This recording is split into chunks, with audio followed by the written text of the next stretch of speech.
Estamos aqui na residência de Dom Gregório Paixão e vamos começar um novo programa Comunhão e Vida.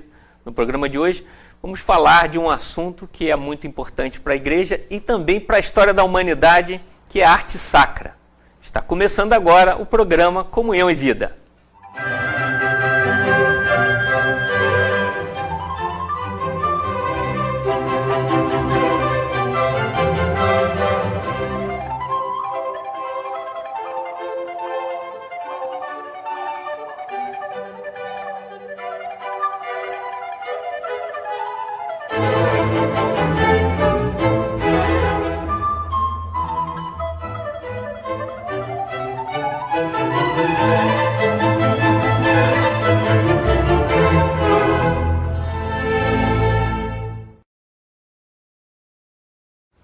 Estamos de volta aqui na residência Dom Gregório para falar de arte sacra. Dom Gregório, o senhor também é um artista, né? Pois é, aliás, você também é artista, né? Você é artista plástico, eu também fiz artes plásticas, né? Dentre outras coisas, mas eu gosto muito da arte sacra e gosto muito da arte de uma forma geral. Eu acho que a arte nos liga muito a Deus, nos liga muito ao pensamento desenvolvido no mundo.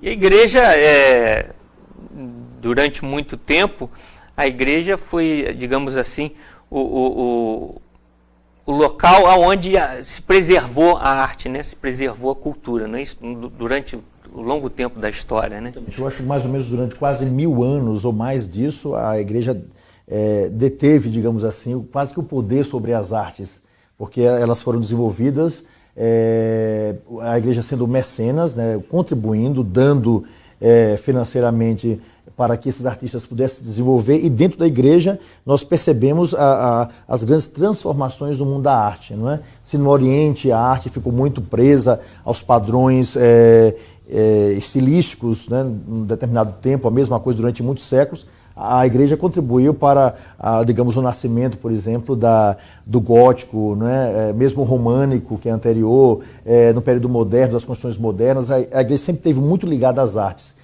porque ela sempre ela entendeu as artes como expressão da beleza, expressão da graça de Deus, expressão do divino, não é? E por isso ela contribuiu tanto. E nesse programa nós vamos falar muito sobre isso, e quem o senhor trouxe aqui para conversar com a gente sobre esse assunto? No programa de hoje eu trouxe duas pessoas muito especiais, o padre Rodrigo Alberti, que é pároco em Parada Modelo, é teólogo, né, filósofo, e trouxe também uma historiadora, a nossa querida Elizabeth Mahler, que está aqui conosco, trabalha muito para a diocese na área de arquivos, na área de pesquisa, então são as pessoas que vão contribuir conosco nesse nosso bate-papo. Aliás, Elizabeth, você trabalha com arquivo, você mexe um pouco também com esse acervo que a igreja, principalmente a nossa diocese aqui em Petrópolis, tem, não é? O que acontece? O meu trabalho no arquivo, eu trabalho no arquivo da Catedral de São Pedro de Alcântara já faz 4 anos, né? Então é toda a documentação da igreja, desde, posso dizer, 1822. Então a igreja possui uma documentação muito rica e que está, logicamente, sendo catalogada e preservada, né? Então são documentos. No que diz respeito à própria arte sacra também, há um levantamento, sim.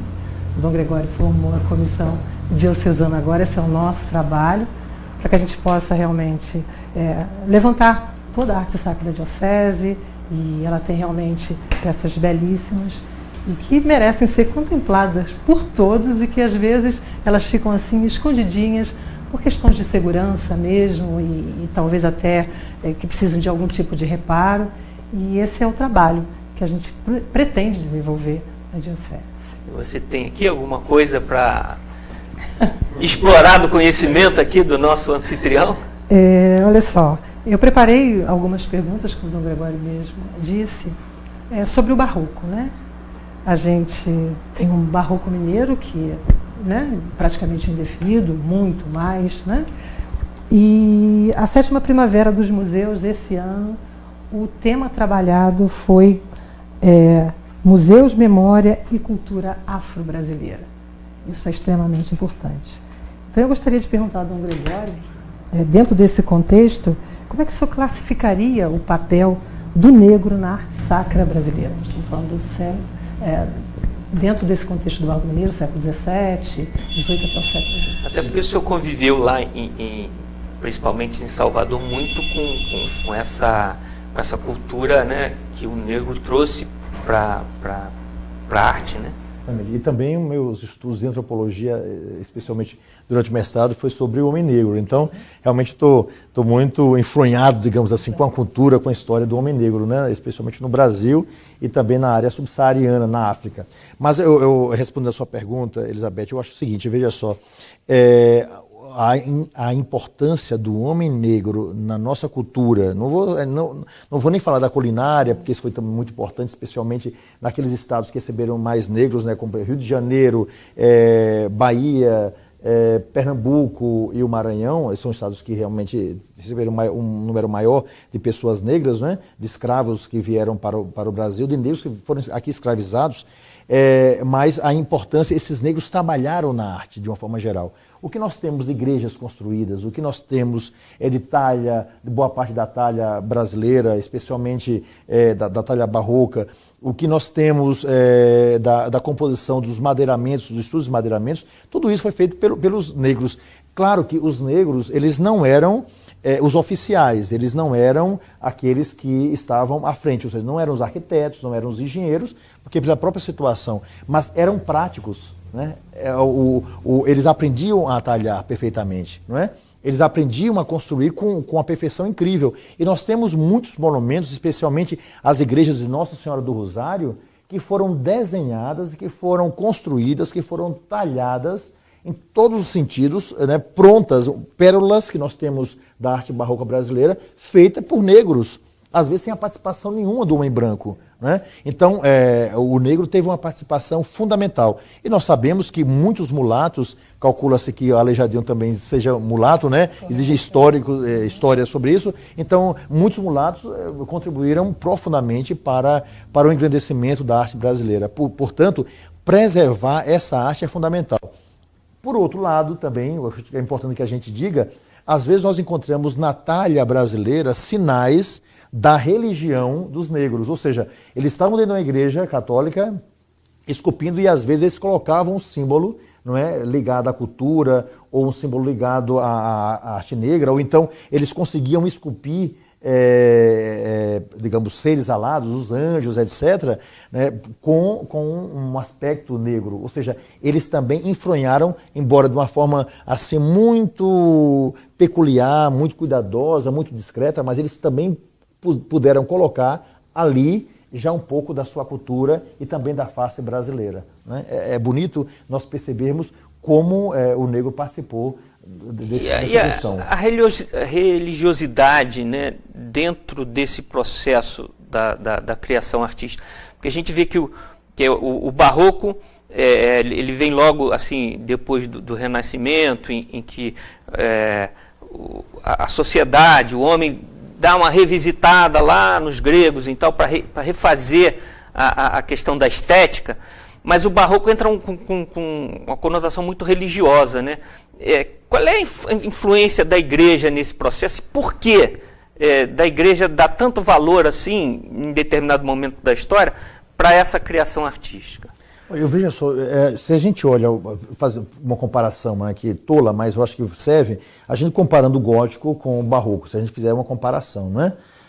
O gótico, as ogivas, elas elevavam o homem. Quando você entra na igreja gótica, você parece que você é puxado, você fica quase que num estado, né, cataléptico, assim, de sendo puxado pela beleza, pela altura, pelo brilho dos vitrais, etc. Aquele era o gótico. O gótico é extremamente simples, a parte interna da igreja.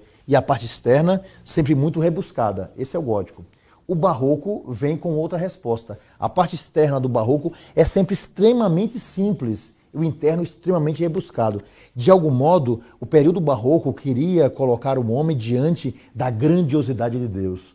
Quando você entra na igreja barroco, é como se fosse o seguinte, você está aqui na antessala do céu.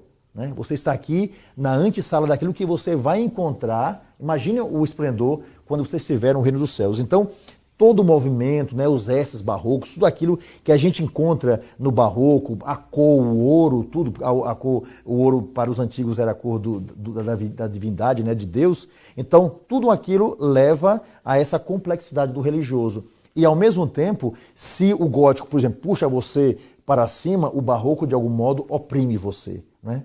Para dizer o seguinte: você é pequeno diante dessa grandiosidade, né, desse rebuscamento, né? Você nunca vai conseguir entender a grandiosidade dessa obra, não é? Deus é muito complexo, você é uma pequena partícula dessa grandiosidade. E a gente vê que também é o complexo do pensamento da sociedade, porque a arte é nada mais, nada menos do que o resultado de uma reflexão. Então, a poesia era barroca, era rebuscada, não é? Nós temos grandes, né? Gregório de Matos, tantos outros. Então a poesia era rebuscada. A literatura naquele período é uma literatura rebuscada, né? A roupa é rebuscada também, né?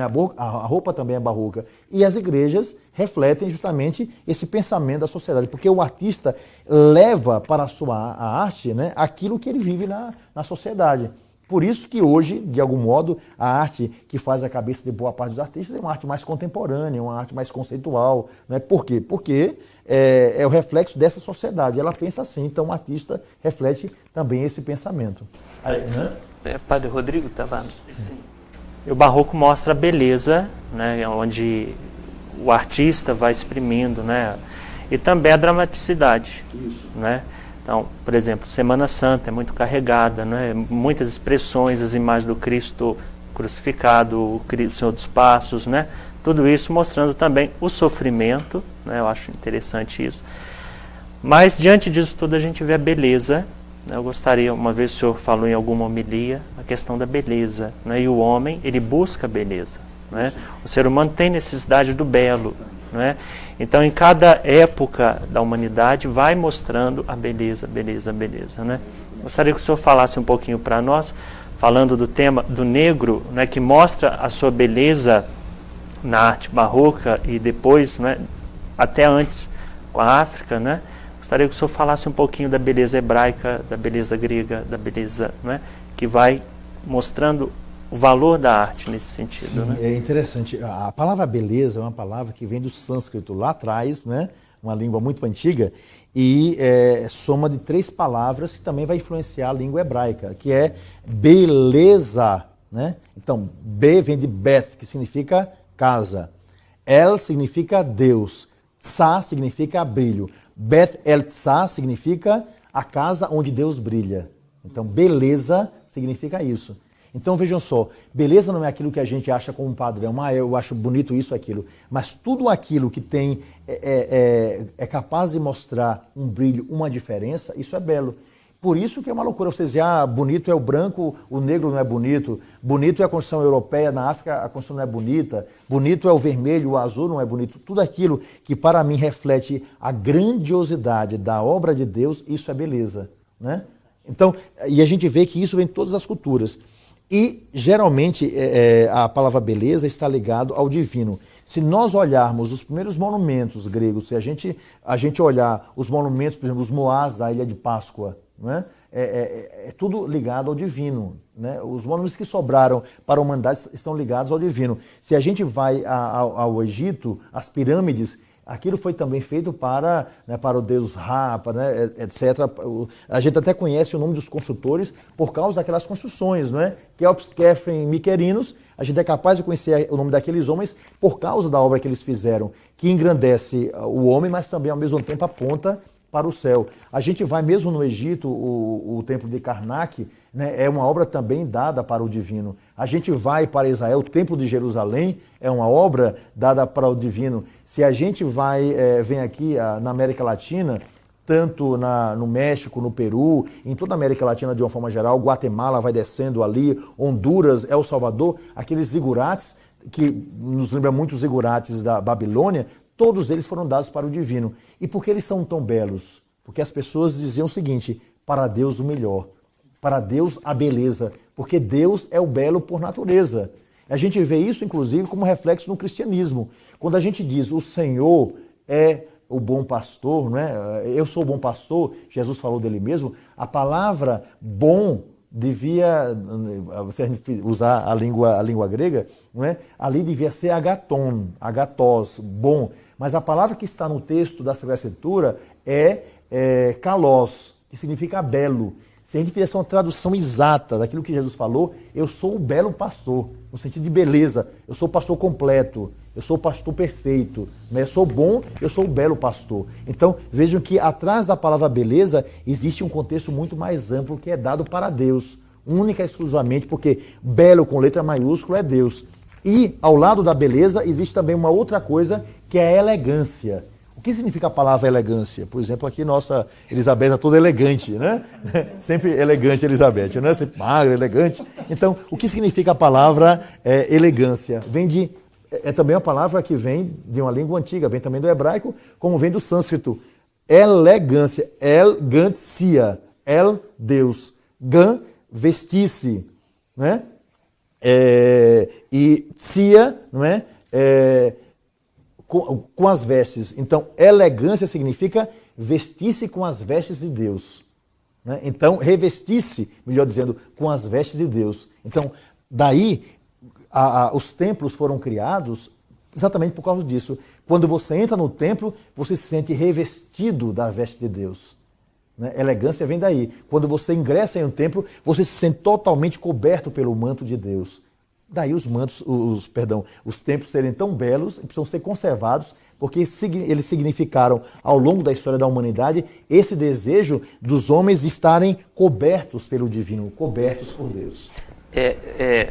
Há alguns questionamentos, né, porque na própria Sagrada Escritura fala-se a respeito de ícones, de não se retratar santos, de não se fazer imagens, né? Mas nós vamos falar disso no próximo bloco, porque está na hora do nosso intervalo, nós vamos dar uma paradinha, mas voltamos já, não saia daí, fique com a gente.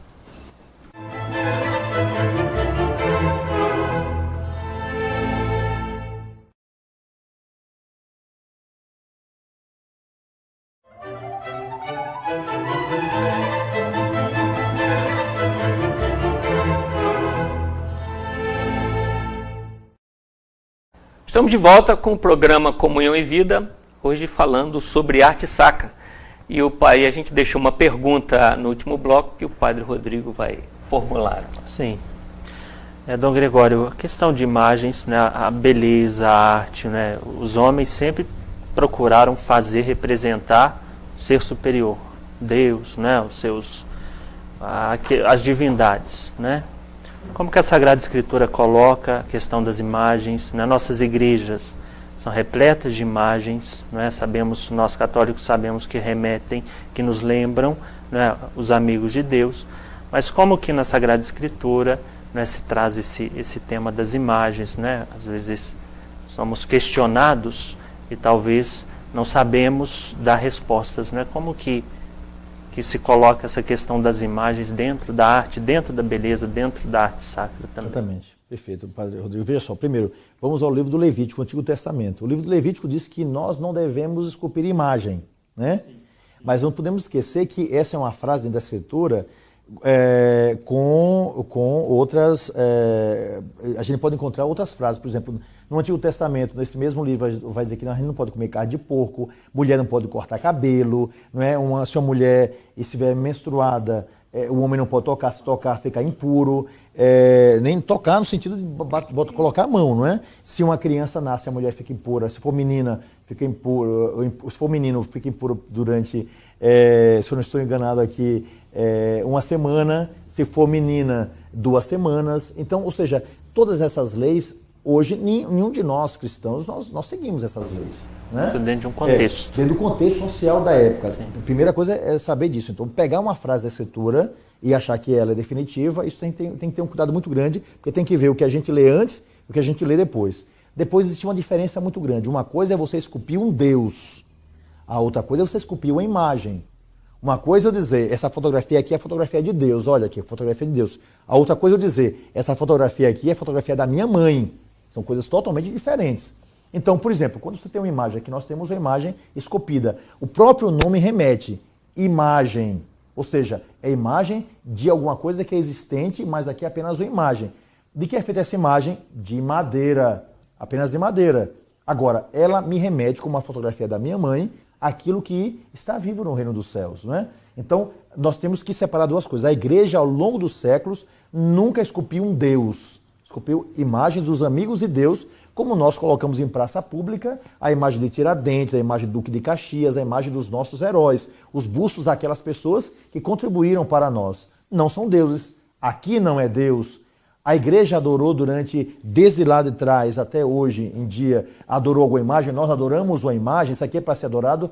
Não. Isso aqui é para ser venerado no sentido de respeito. Como você cuida de um vaso de cristal, você cuida de uma imagem. Só que, quando eu vejo Tiradentes, eu digo para o meu filho, olhe, aquele dali foi um herói da pátria, se chama Tiradentes, ele morreu enforcado, e aí eu conto toda a história. Quando eu olho uma cruz, eu olho ali, nos lembra Jesus Cristo, não é? Claro que aquela cruz não é Jesus Cristo, claro que Tiradentes não está ali vivo naquela imagem, claro que Maria não está viva nessa imagem. Então a gente tem que lembrar primeiro essas coisas. Depois, a gente tem que saber que os primeiros cristãos sempre desenharam as imagens desde os primeiros séculos.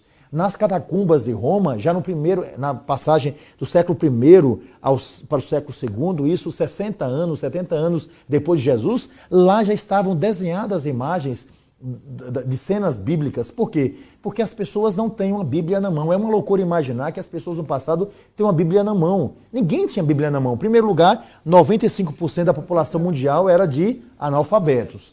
Para começar, é o primeiro ponto. Só 5 pessoas sabiam ler, e eram os mais ricos.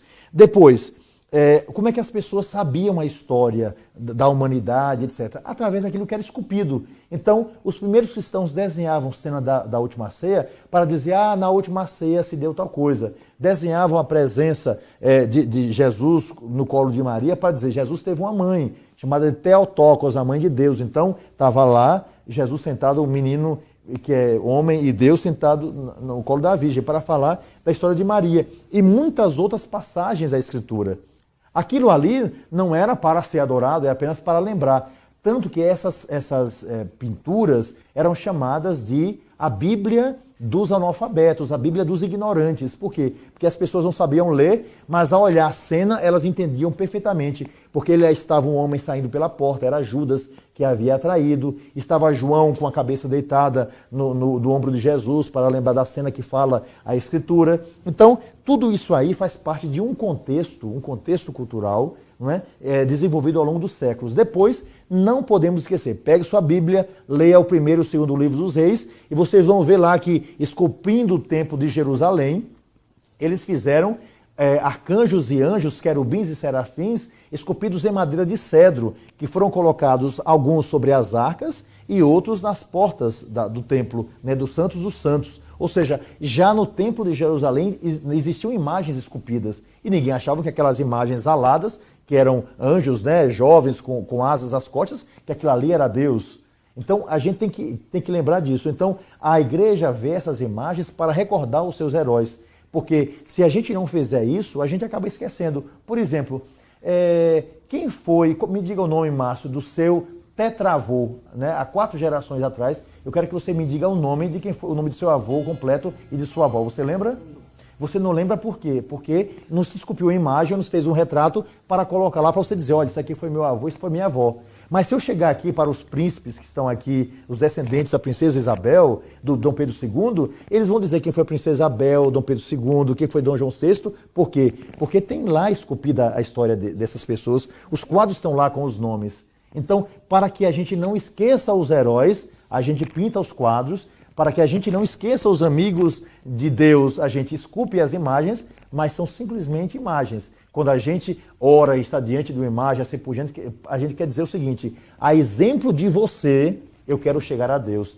Ao seu exemplo da sua vida, eu quero chegar ao Senhor. Elizabeth tinha uma pergunta para fazer. Pegando o gancho aí, né, do que o Dom Gregório falou, na Igreja de Nossa Senhora do Carmo, em Ouro Preto, há 463 quilos de ouro. É um esplendor, uma coisa maravilhosa. Eu estive lá as 2 semanas. E o que me chamou a atenção, num dos altares laterais, foi uma imagem esculpida de São Miguel Arcanjo. Né? Mão esquerda, a balança. Eu sou uma profissional do direito, também sou juíza de paz, então me chamou muita atenção. Na direita, uma lança e sob os pés, a figura de um negro. E o próprio guia, né, contou a história sobre aquela imagem. Então eu gostaria de perguntar para o senhor, como é que o senhor interpretaria essa manifestação artística, colocando o negro subjugado, ou seja, aos pés? colocando ele num patamar de total inferioridade. Quando a gente sabe que, do lado de fora, o próprio calçamento, que é chamado pé de moleque, que eu acho muito engraçado e até muito bonito, foi feito pelos negros. Então, algumas imagens, inclusive alguns quadros, retratando o negro como a personificação do inferno. Então, eu gostaria que você dissesse isso para mim. É a cabeça do artista? O quê? Como é que a gente pode interpretar aquilo? Elizabeth, é a mentalidade da época. Nem sempre o negro foi escravo. Pelo contrário, o negro foi escravo bem posteriormente. Né? Embora já tivéssemos escravos negros já desde o período medieval, com a mobilização, né? Na Grécia os escravos eram brancos, eram na época de Jesus já havia os escravos brancos. Escravos brancos, né? Nós sabemos. Aqui vieram os escravos negros. Claro que a cor da pele, não é como sempre, em todas as culturas, a escuridão, o medo. Né? Para o oriental, por exemplo, a lua é mais importante do que o sol, porque a lua vence as trevas. Não é? E as trevas estão muito ligadas com a cor negra, não é? Que é a ausência de cor, na verdade. A cor preta, né? Isso aqui é a ausência de cor. Então, qual é o resultado? Então, se pegou aquela imagem daquilo que se temia. O escravo era temido também, porque ele era forte. Né? Tanto que ele fazia os trabalhos. Então se coloca ali a imagem, às vezes de um dragão, às vezes de um negro, etc. Mas é a mentalidade da época. Primeira coisa, a gente tem que lembrar disso. Depois a gente tem que saber o seguinte, que na sociedade brasileira, a gente fala assim do negro assim por diante, mas a forma que você tinha para se mostrar socialmente superior era ter escravos. Os negros libertos tinham escravos negros. Sim. O próprio Zumbi... não sei se as pessoas sabem, Zumbi teve escravos negros, ele que é considerado tal, né? Mas Zumbi teve escravos. E houve uma revolução, né, no Quilombo dos Palmares dos escravos de Zumbi. Zumbi mandou matar os escravos negros, porque isso era um padrão de normalidade. Como hoje em dia, por exemplo, que eu acho que é um padrão de escravidão na sociedade brasileira, alguém recebeu o salário mínimo. Quem recebe um salário mínimo e pega 2 horas de ônibus para ir para voltar, é escravo. Daqui a 100 anos, 200 anos, nós vamos dizer, a sociedade escravizou homens pagando salário mínimo, deixando eles escravos dentro de ônibus para trabalhar para a gente, agora com a consciência de que estava tudo muito assinado. E também eles achavam isso. Então, a gente tem que lembrar disso agora. Então, o negro era sempre colocado como subjugado, dentro da igreja, como fora da igreja, em toda a sociedade, porque era normal naquele período que fosse assim, o que na verdade é péssimo. Hoje nós olhamos dessa forma, mas se eu tivesse 200 anos atrás, certamente eu acharia que era tudo muito normal, porque era o padrão. Tanto que os negros que eram maioria, eles achavam também que aquilo era normal. Por quê? Porque eles viviam numa África onde os negros eram escravizados. A gente não pode lembrar que nunca um branco foi à África para entrar na floresta, pegar homens negros para trazer para o Brasil. Os negros que foram trazidos para o Brasil, eles foram escravos lá na África. Quem vendeu foram os negros que venderam os negros para os brancos. Então eles já estavam escravizados lá. Eles vieram aqui, não é? Agora, naturalmente, escravidão lá, escravidão aqui, seja lá em que lugar for, é uma coisa abominável, não é? Mas, infelizmente, também isso na arte, o artista colocou. E certamente foi um artista branco que colocou. E pode ter sido até um artista negro que esculpiu e colocou lá seu inimigo, a cara do seu inimigo, lá embaixo. Agora, aproveitando, se vocês me permitem, sobre essa questão do ouro nessa igreja, uma vez na sala de aula, um colega meu disse assim, professor, lá em Salvador, não é? Deviam tirar essa igreja de São Francisco toda pintada de ouro, não é? Assim, que é uma casquinha de ouro em cima da madeira, né? Então, pintada de ouro, ela é folhada a ouro, deviam tirar isso aí e vender para os mais pobres. Aí o professor de história deu uma resposta incrível, ele disse, olhe, jamais uma igreja barroca pode ser destruída e jamais nós devemos vender esse ouro para pessoa alguma. Porque o ouro brasileiro, ele ia todo para a Holanda. Todo para a Holanda, porque como Portugal não manufaturava, como não produzia, comprava os produtos da Holanda e pagava com ouro brasileiro. Nós construímos a Holanda. A Holanda foi construída com ouro brasileiro.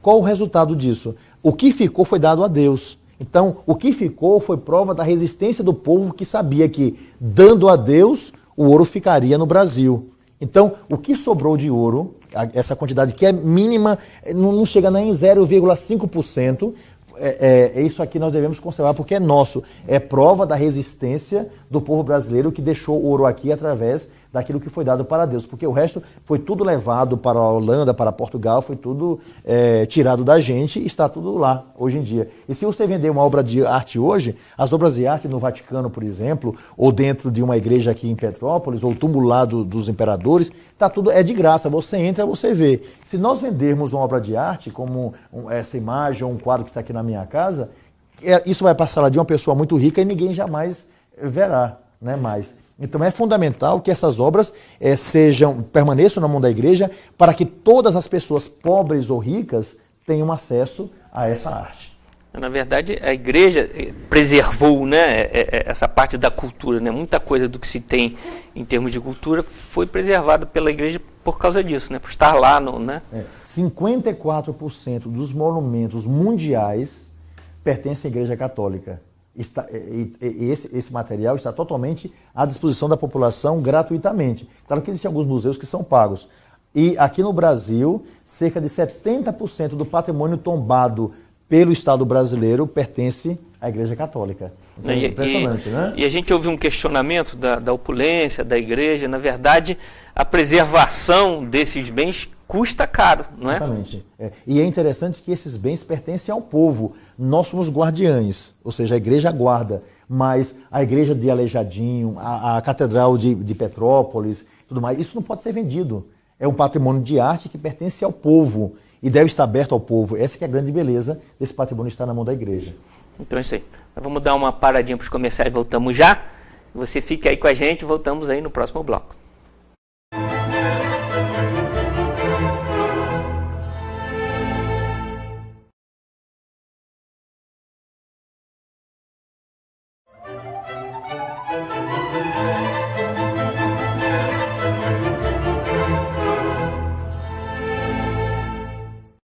Estamos de volta com o programa Comunhão e Vida, falando sobre arte sacra. O Padre Rodrigo o senhor que é o sacerdote, né? Tinha um questionamento a respeito de arte sacra e liturgia. Né? A questão da arte está a serviço da liturgia, podemos dizer assim, né? A arte sacra religiosa, né? Católica no caso, né? Como que o senhor vê, né? O que o senhor pode falar para a gente dessa questão da beleza da liturgia, que a liturgia também nos fala de Deus, né, principalmente, né, de que forma associar, embora hoje tenha se perdido muito a beleza da liturgia, né, por celebrações não tão bem organizadas, preparadas, né, questão de paramentos, nós temos uma riqueza de paramentos, embora muito se perdeu, né, muitas imagens se perderam, né, com o tempo, com a deteriorização, né, com o roubo. Então, como resgatar isso, se a diocese tem algum projeto, né, alguma visão para o futuro, para resgatar tudo isso enquanto valor artístico, valor cultural, né, e valor do povo fiel, né, que, como o senhor mesmo disse, é tudo do povo. Né? Eu acho, a primeira coisa, Padre Rodrigo, eu diria, nós não podemos empobrecer os pobres, para começar. Né? Desculpe-me aí trazer essa frase, mas é uma frase de Joãozinho 30, né? Intelectual e rico que gosta de pobreza, né? Porque estão lá em cima, estão naquele pensamento, vão para os melhores hotéis, vão para, né? Eu conheço muita gente, inclusive teólogos, que vão para os melhores hotéis para refletir sobre pobreza. Vão para a Europa falar sobre, né, pobreza, né? Isso é num hotel de 5 estrelas. Então a gente tem que ter um cuidado muito grande com isso, né? Primeira coisa. Segunda coisa, eu acho que não apenas para Deus, mas para as pessoas e principalmente para os mais pobres, nós temos que dar o melhor. Não é? Então, quando você vai para uma liturgia, você tem que oferecer o melhor. Claro que existe uma diferença entre beleza e luxo. Luxo deve ser sempre jogado de lado, porque o luxo representa apenas a superficialidade de um conhecimento. Isso é uma coisa. A outra coisa é você oferecer para as pessoas uma forma bela de você rezar. Um canto bonito é maravilhoso, não é? Uma veste litúrgica, não é? O sacerdote tem que estar bem vestido, porque ele é um líder da comunidade, ele vai falar para o povo. E as vestes foram somadas através dos séculos. Ninguém hoje anda na rua, por exemplo, com a roupa do século XVII ou XVIII, mas se adapta a essa veste para a nossa mentalidade. Pode-se também, inclusive, em determinados momentos, utilizar uma veste mais antiga pela sua beleza, não é? Os estandartes são maravilhosos, né? Quando que a igreja começou a adotar o sacerdote essas vestes assim, a estola? A veste sacerdotal, na verdade, ela a consequência de uma história que já vem lá do judaísmo. Um sacerdote no judaísmo, ele usava uma túnica branca, por isso que o padre usa uma túnica branca, ele usava uma faixa aqui sobre o seu ventre, né, aqui com 12 pedras, lembrando as 12 tribos de Israel, cada pedra tinha uma função diferente. Ele tinha, não é, uma mitra, no caso invertida, que usava sobre a cabeça, isso era do sumo sacerdote, não existia uma capa, ou seja, existia toda uma veste litúrgica para aquele que ingressava no Santos dos Santos, que era o último lugar do Templo de Jerusalém, onde ficava a Torá. Então, quando a igreja se torna totalmente independente, especialmente a partir de Constantino, ela vai assumir as vestes judaicas, por causa da liturgia, pela beleza da liturgia, como também vai assumir as vestes que os sacerdotes já usavam no Império Romano. Então, a soma dessas duas coisas. Por quê? Porque se queria dar à liturgia, né, uma beleza para aquelas pessoas que estavam já acostumadas à beleza romana das liturgias pagãs, digamos assim. Então, se cristianiza aquilo que já era conhecido. E, ao mesmo tempo, se toma do judaísmo aquilo que era belo, que vai aparecer no livro do Apocalipse. Então, a liturgia ela foi sendo elaborada durante os séculos. Né? Um determinado momento entre os hinos, um determinado momento entre os cânticos mais simples, como o gregoriano, que vai surgir na igreja a partir do século III, século IV. Então, a polifonia que vem no século XVII. É com o tempo que tudo isso vai sendo elaborado. E como até hoje a igreja também elabora determinadas vestes para os ministros ordinários da comunhão eucarística, não é aquilo que a gente faz. Ou seja, são vestimentas para dizer, aqui são os nossos oficiais, são aquelas pessoas que estão prontas para preparar esse culto e fazer com que esse culto se torne belo. Belo pelo belo? Não é apenas isso, mas é para facilitar a oração. Porque uma coisa é você fazer digamos, algo caótico, a outra coisa é você fazer algo belo. E você vê que as vestes são fundamentais. Se você vai para as religiões de matriz africana, tem as vestes próprias. Não é? Se você vai para o budismo, você tem a veste própria. Se você vai para o islamismo, você vai encontrar as vestes próprias. No catolicismo, a mesma coisa. E dentro do cristianismo, a gente vê as belas vestes que usam, por exemplo, os luteranos, os anglicanos, que seguem mais ou menos as mesmas vestes que os católicos, e mesmo aqueles que são protestantes, né, que aqui no Brasil nós chamamos de evangélicos, eles também têm a veste, que é o terno, uma veste mais contemporânea, com gravata. As pessoas estão vistas também dignamente para a celebração. Então, as vestes fazem parte da história da civilização, como também da história do culto. Então, tudo isso deve ser apresentado para que nós, digamos assim, tenhamos essa elegancia, repito, né? Vestir-se com as vestes de Deus. Revestir-se com as vestes de Deus. Então, o templo é belo, as vestes são belas, a liturgia é bela, tudo isso para que a gente possa louvar aquele que é o Senhor da melhor maneira possível. É uma antecipação daquilo que nós teremos na grande liturgia do Reino dos Céus, que vai ser definitiva.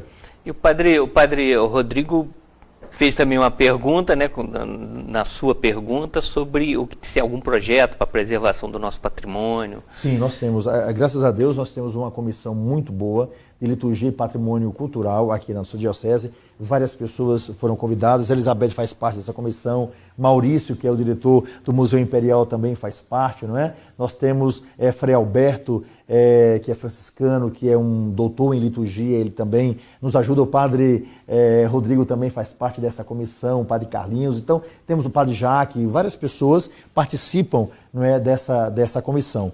Agora, o que nós desejamos é implantar um museu diocesano para resgatar essas imagens todas que nós temos espalhadas na diocese, muitas delas guardadas em cofres ou em bancos, as joias, e nós queremos devolver isso à comunidade através de um museu. Não temos ainda uma casa apropriada. Estou aí apaixonado por uma que fica ali, né, vizinho ao Palácio Rio Negro. Vamos ver se a gente consegue um espaçozinho para apresentar à população, né? Mas a ideia também é que esse museu seja itinerante, porque a diocese ela é grande. A diocese não se resume a Petrópolis, a diocese é Teresópolis, não é? É São José do Vale do Rio Preto, é Guapimirim, onde está a paróquia do Padre Rodrigo, é Areal, é Magé, né? E assim por diante. Ou seja, nós queremos levar esse museu para todos os lugares, para que as pessoas conheçam aquilo que se produziu de arte aqui em nossa diocese. Então temos esses projetos, resgatar também os nossos arquivos. Aqui em minha casa, no porão, nós temos o arquivo diocesano. Esse arquivo também nós queremos que chegue à mão dos historiadores,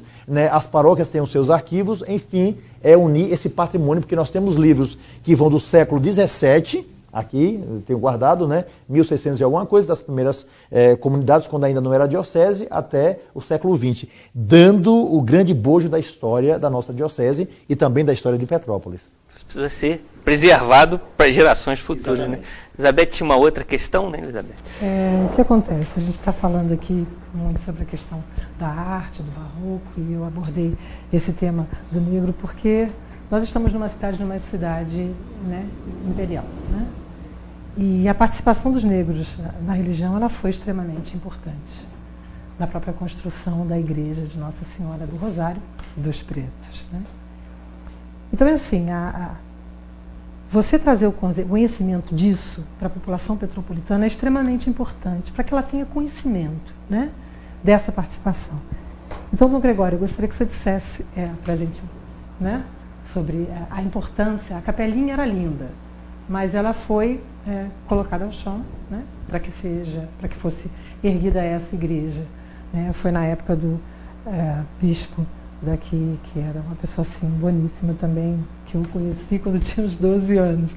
Eu vim aqui entrevistar, tá, o bispo para o trabalho de escola. Dom Sintra. E Dom Manuel Pedro da Cunha Sintra. Foi aqui nessa sala mesmo, recebeu muito bem. Meu pai era uma pessoa muito católica e me trouxe aqui, foi o primeiro contato que eu tive com ele. E a gente tem registros, né, da capelinha, né, e depois da grandiosidade, né, da igreja. Então, é como se nós não temos muitos registros. O que a gente tem hoje é a Igreja do Rosário, que a gente vê ali. Mas eu acho que a gente sempre tem que falar sobre aquele princípio, né, sobre a participação dos negros com a esmolagem. Eles andavam com um rosário, né, no pescoço. Então, pouco que eles tinham, né, que eles recebiam depois da alforria, eles deram para a igreja. Então, eu acho importante a gente sempre pontuar isso aí, né? Às vezes a gente esquece um pouquinho, porque nós temos uma identidade diferente. Nós temos uma cidade planejada, as pessoas que vinham para cá eram nobres, então traziam seus escravos, mais escravos domésticos, né? O próprio Museu Imperial tem um pequeno acervo com pulseiras, balagandãs e roupas muito bonitas, que as escravas mais bonitas os senhores gostavam de enfeitá-los, né? Então a gente não tem uma identidade assim forte como de fazendas e sofrimento e tudo isso. Mas eu acho que essa participação na igreja ela é extremamente importante para a gente poder construir, né, a história da Igreja Católica aqui. A igreja tem um belo acervo. Nós estamos falando de paramentos aqui. Quando eu assumi o arquivo da catedral, a primeira coisa que eu abri foi um armário. Quando eu abri o armário, caiu tudo em cima de mim. Aí eu falei assim, Padre Jacques, o que é isso? E ele sempre fala isso. Isso aí eu vou dar para o Padre Quinha fazer uma reciclagem. Eu falei, não, de maneira nenhuma. A documentação é linda, precisa ser preservada, e muitos paramentos também, que contam a história. Eu acho que esse projeto do museu vai fazer com que a gente entenda tudo isso daí, todo mundo possa contemplar essa beleza. Exatamente. Veja só, Elizabeth, você lembrou a Igreja do Rosário, né, aqui de Petrópolis, mas também a Igreja do Rosário em todo o Brasil. As igrejas do Rosário sempre estiveram ligadas ao negro católico. Agora, por exemplo, aqui em Petrópolis, eu acho que nós temos que lembrar disso, como também nas outras cidades que tem a Igreja do Rosário na nossa diocese. Veja só, a Igreja do Rosário aqui de Petrópolis foi construída com uma esmolinha, um dinheirinho que os escravos que aqui habitavam deram, né, fizeram uma caixa comum, eles doaram esse dinheiro para que fosse construída a Igreja do Rosário. E esse dinheiro foi o dinheiro que eles receberam como indenização pelo regime de escravidão, que foi um dinheiro mínimo, na verdade. Eles não receberam indenização por uma vida doada, não é, aos seus senhores, mas eles receberam aquele dinheiro, tiraram um pedacinho para construir a Igreja do Rosário. Todas as vezes que eu entro na Igreja do Rosário, a que fica aqui, não é, no final da rua ali, ou talvez no início da Rua do Imperador, ou seja, no início da Rua do Imperador, todas as vezes que eu chego ali, eu digo, esse solo é um solo sagrado, é um solo dos negros, aqueles que construíram essa cidade. Porque foram os negros, né? Naturalmente os alemães construíram muita coisa, não é? Mas muitos negros vieram para aqui também para ajudar nas casas, né? Como eles chamavam de criadagem, né? Então, ali estavam os criados ao lado, né, os semanários também, que podiam ser negros, brancos, ficavam ali atrás do Museu Imperial, naquela casa hoje, onde está o Palácio Grão-Pará. Então, a gente vê que ali realmente existe uma história, e em todo o Brasil. No Rio de Janeiro, a mesma coisa, lá na capital. É essa história que nós precisamos preservar, né? Todas as histórias, né? Todo mundo que contribuiu para construir essa história maravilhosa da arte, que está ligada à liturgia, que está ligada à construção de uma igreja, que está ligada aos documentos que nós temos, mas tudo isso foi feito por uma única coisa, por uma história ligada àquele que é o Senhor. Tudo por causa de Jesus Cristo, né?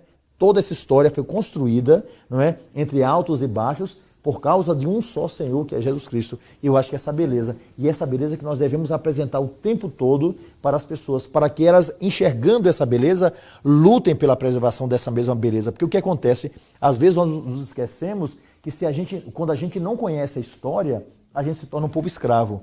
Quando a gente conhece a nossa história, as nossas origens, pode ser até uma origem de pobre, etc., mas quando a gente conhece essas origens, a gente é capaz de lutar pela transformação da sociedade onde nós vivemos. Portanto, conhecer a história, conhecer a arte sacra, conhecer a história da igreja, conhecer como foi esse crescimento, nós temos milhares de livros que podemos ler para ter esse conhecimento. Com isso, a gente vai aprender a amar a história do lugar onde nós vivemos, a história da igreja, e quem sabe amar ainda mais aquele que nos deu a possibilidade de construir a beleza dessa história. É isso aí. Estamos chegando aí ao finalzinho do nosso programa. Quero agradecer aqui a Elizabeth, agradecer também ao Padre Rodrigo, que se dispuseram a vir aqui ao nosso programa para falar um pouco sobre arte sacra. Foi muito bom o programa. Agradecer também o Dom Gregório, que nos recebe aqui, né, sempre na sua casa toda semana. E, como tradicionalmente o senhor faz, gostaríamos de ouvir mais uma historinha sua e a sua bênção no final do programa. Pois não, Márcio, eu quero agradecer a você, Márcio, ao Padre Rodrigo, a Elizabeth pela alegria desse nosso bate-papo, né? E já que Elizabeth tocou 2 vezes sobre essa questão ligada ao homem negro, eu gostaria de contar uma história que tem a ver com o homem negro, acho que tem a ver também assim um pouco com aquilo que a gente refletiu aqui, né?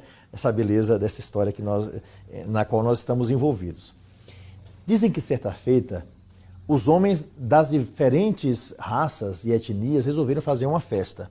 Lá estavam os negros, lá estavam os brancos, lá estavam os amarelos, lá estavam os vermelhos. E fizeram uma grande confraternização. Mas os brancos ficavam com os brancos, os negros com os negros, os vermelhos, os amarelos com os amarelos. Mas o homem sempre tem, nessas festas, tem sempre alguém querendo ganhar o dinheirinho, disse, olha, eu vou ganhar o dinheirinho, eu vou fazer balões com a cor das raças, e as pessoas querendo homenagear suas raças, elas vão comprar esses balões. Pois bem, ele fez aqueles balões, mas as pessoas estavam tão envolvidas com a festa que ninguém olhou. Ele disse, já sei o que é que eu vou fazer. Eu vou cortar um balão vermelho e vamos ver o que vai acontecer. Ele cortou um fio do balão vermelho e aquela bexiga, não é, aquele balão subiu. Quando os índios viram aquele balão, disseram, poxa, é homenagem à nossa raça. Foram lá e compraram todos os balões vermelhos que aquele homem fez. E ele disse, agora eu vou fazer a mesma coisa com um balão amarelo. Ele cortou o balão amarelo. Quando o balão amarelo começou a subir, os orientais, os japoneses, chineses, meu Deus, é uma homenagem à nossa raça. Vamos comprar esses balões. E compraram todos os balões amarelos. E ele disse, agora eu tenho que fazer a mesma coisa para os homens brancos. Cortou o cortão de um balão branco, o balão subindo, os brancos logo foram lá e compraram todos os balões. Mas um racista chegou perto daquele homem e, de uma forma irônica, perguntou, meu senhor, se o senhor cortar esse balão de cor preto, ele vai subir? Aí o homem não teve dúvida. Pegou a tesoura, cortou o fio e o balão de cor negra, de cor preta, subiu, não é? E aquele homem falou para o racista, meu irmão, o que faz um balão subir não é a cor do balão, mas o que existe dentro dele. Portanto, que nenhum de nós esqueça, não é? Quando abrirem a nossa barriga, todos nós somos iguais. Essa diferença é muito louca, porque não existem raças, existe apenas uma raça, que é a raça humana, não é? E Deus, quando nos criou, nos amou a todos sem distinção. O racista é sempre um louco, é sempre um burro. E aceite nesse momento a minha bênção, pedindo a Deus que nós cada vez mais sejamos unidos para construir a beleza, Bet El Tzah, ou seja, o brilho da casa de Deus, e a elegância, El Gantzia, ou seja, revestir-se da veste de Deus, que nós sejamos tão belos e tão elegantes diante daquele que é o Senhor. E assim, invocando o nome do Senhor, eu o abençoo, eu a abençoo, em nome do Pai, do Filho e do Espírito Santo. Amém. Até a próxima.